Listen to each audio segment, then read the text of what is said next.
mush the potato into the Guinness. Welcome to Simplified Sparky Marketing. I'm back in Ireland over a week now, and I've been having some great conversations with random people, and it's really opened my eyes into you don't have to even do that much to stand out as a professional tradie and or electrician. So I've got 3 different stories of 3 different people I spoke to of what happened, of what's been happening in regards to trades, and every one of them was just an absolute disaster case. So for the first story, my brother-in-law was looking for an electrician to install some stuff in their new house, such as ventilation and a few odds and ends around the house. I got onto my friend, who's a plumber in the town, because I've lost all circles with the electricians and trades in the town I grew up in. So I got onto my friend and just said, look, who's the go now, or who would I refer if there is someone to be referred that you know? He gave me the number of a person that's meant to be reputable, doesn't have a website. Where I come from relies heavily on word of mouth. And this is what I reiterate a lot is what works for you may not work for me, and what works in another country and our area, even you take Sydney, Australia.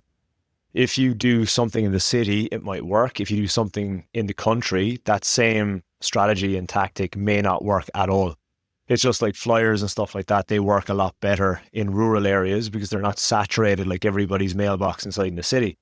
I digress. I've sent him his number. He reached out to that guy, tried to call him twice, if not 3 times, and he didn't even answer his phone. So after that, what he did then was he sent him a WhatsApp message, which he could clearly see he opened the message and he read the message, but he just didn't even bother his ass replying. So that was one of the first things that drew my attention to this was it's not that hard to stand out. All it takes is a simple reply, or even just for that guy to say, hey, I'm busy, I can't make it. Little things like that, that guy might be considered again. Now word of mouth is spreading that he's not reliable, he doesn't respond. Why will I bother my ass contacting him? It's all these little things to start to build up and just start to disrupt your reputation and bring it down.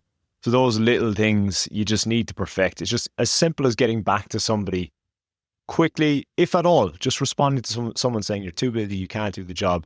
It's not that hard. Even if you don't want the job, you have no intention of doing the job, let them know. Just be respectful, be mindful, because that may come back to bless you rather than haunt you in the future. The second story was I was getting a haircut with a local barber who has a hilarious mix of a weird Cork accent with another nationality. And very friendly guy, loves a chat, and he was talking away. And I was just about to finish up the haircut, and he says to me, I've got to go buy some car parts now, just randomly out of the blue. And I was like, oh yeah, why so? And he said, I've got to buy a new shock or new shocks for the car because my fucking mechanic keeps putting cheap shit into the car. And I said, what do you mean? And he said, I've gone back. This is the second time now the shocks have gone, and it's pissed me off so much. I've gone to the dealer and got genuine parts, and I'm going to provide them. And it's costing me whatever, €400, and it's pissing me off because I've had to go source the parts for that guy, bring them to him, and now he's going to install them. And what had happened was he'd installed these shocks, aftermarket shocks. They've shit themselves in the car, and he's done it again. And now he's around for the 3rd time, so they've gone. And his explanation was, he said, I might get 10,000 Ks out of those shocks, and I'm paying the mechanic, let's just say it's €500 every time you replace the shocks. So he's just about to pay the mechanic €1,500 plus parts to install these shock absorbers. What he said is, I don't give a fuck. Like, I'd rather pay for quality than skimp and just get something done. So he said, look, I might get 10K out of these, and it's going to cost me $100 on parts, €100 on parts, and it's going to cost me €500 on labour. So I'd rather spend €500 on decent quality parts that will do 80,000 kilometres and pay the 500 to install them then. So it actually works out cheaper installing genuine parts that are going to last rather than skimping on that. And this was an eye-opener and just something that resonated with me and should resonate with you as well, is not everybody's after cheap. Everybody presumes that, not everybody, but a lot of people, particularly newbies to business, and I did this, is you presume people want the cheapest possible price. It's not. Price comes down the line. Price is something that, to the wrong client, yes, price is going to matter. They are going to care about the cheapest and a slapdash and get in, get out. And that's more so present in real estate work and stuff like that. But if someone owns the home and it's a nice home, all you have to do is educate them and say, yes, look, we can use these cheaper products, but you're not going to get the longevity. You're going to be paying for the services to come back again and replace them. We'd rather do it correct. We'd rather do it right. Take Voltex again. You've got a 7-year warranty with this. If anything happens within that time frame, give us a call. Labour, parts going to be covered, so on and so forth. And it's like that. Not every individual cares about price. It's more so about getting it done properly rather than a slapdash. Some people will, some people won't. So the third and final story is my mum. There's a crack. I'm looking at it right now. There's a crack on one of the windows in the bedrooms, and what had happened was the water got in. It dripped down the window from the rain, sat underneath it. The weather froze over during winter. The frost expanded and it's lifted the bottom of the window up a little bit.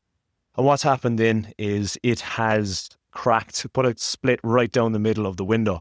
And these windows are retro. They're in there. They could be in there 40 years and it's very hard to find a direct replacement for them. So she had somebody come out and she said you could tell from the get-go he just didn't want to do it. He just looked at it and he was just looking for the big fish. He was like, no, we should do all the windows. If you're going to do that window, we need to do all the windows. And then kind of pushed it off in regards to being like, look, if it doesn't bother you that much, let's just leave it. And, you know, he could have replaced that one window, but he wanted the big fish. He wanted to do the whole lot of it.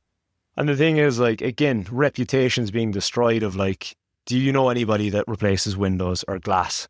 That guy will not be recommended. And it's just a case of, he could have replaced that window, but again, just went for the big fish. And like, this is a lesson as well of, in the last podcast, I spoke about quoting a big project for a builder. And with that as well is like, with the big jobs, they seem like they're a better job. But there's more headaches, there's more labor, there's more materials involved and stuff. But if you can get the small jobs, let's say, for instance, this guy became an expert in these little jobs where he's replacing a window here, there, and everywhere, and he just does it in volume and he's making very good money quickly. Like, that's another thing to think about is like the small jobs turn into the big jobs. That one window, the same thing might happen to the next window in 2 or 3 years. It might happen to a few windows and we go, all right, let's do it now. But we won't be asking him back again, kind of thing. So these are just some conversations I've been having. I just find it interesting when I speak to people and they bag out trades so much. It's not that hard to actually stand up on a pedestal, be recognised and be a decent electrician in your area. And when I was speaking to my brother-in-law as well, he said he actually seen another guy driving around the town who had a sign-written van. He gave him a call and he said he was very informative, really nice guy, but he just didn't do the ventilation part of it. But he was even curious himself. He was asking questions back of how it worked or what he actually wanted to achieve with it. He said, like, I actually can't help you with this, but look, anything else, let me know. So there are good and bad out there, but the shit ones just... the shit becomes shitter because no one's going to be referring them because they're going to be dropping the ball with just simple things like getting back to people. But hopefully this just got you thinking, and just small jobs will lead to big jobs or just more profitability. And be responsive.